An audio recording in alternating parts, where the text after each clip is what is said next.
पश्चिम Asia में जारी युद्ध का असर अब सिर्फ युद्ध लड़ाने वाले देशों तक सीमित नहीं रह गया है।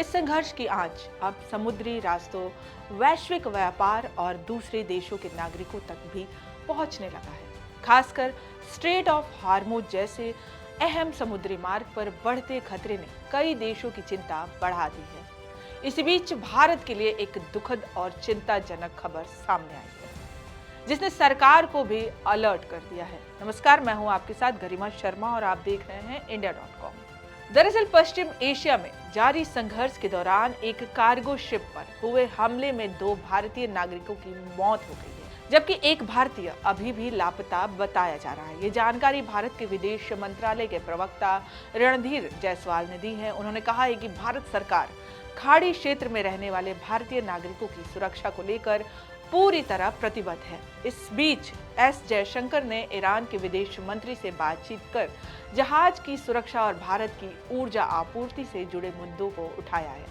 सूत्रों के मुताबिक भारत ईरान के साथ संपर्क में है ताकि स्ट्रेट ऑफ हार्मुज से गुजरने वाले भारतीय झंडे वाले लगभग 28 व्यापारिक जहाजों के लिए सुरक्षित रास्ता सुनिश्चित किया जा सके। बताया जा रहा है कि इस समय रणनीतिक समुद्री मार्ग के पश्चिम में भारतीय झंडे वाले 24 जहाज मौजूद हैं, जिन पर करीब 677 भारतीय नाविक सवार हैं। वहीं इस मार्ग के पूर्व में 4 जहाज हैं, जिन पर 101 भारतीय नाविक तैनात हैं। संघर्ष के कारण इस अहम समुद्री मार्ग पर तनाव बढ़ गया है और इसी वजह से वैश्विक तेल और गैस की कीमतों में भी उछाल देखने को मिल रहा है। इस बीच भारत सरकार पश्चिम एशिया में मौजूद अपने नागरिकों की सुरक्षा को लेकर भी लगातार कदम उठा रही है। सरकारी आंकड़ों के मुताबिक इस समय ईरान में करीब 9000 भारतीय नागरिक रह रहे हैं, जिनमें छात्र, नाविक, व्यापारी और तीर्थयात्री शामिल हैं। भारत सरकार उन लोगों की मदद कर रही है और अजरबैजान और आर्मेनिया के रास्ते भारत लौटाना चाहती है।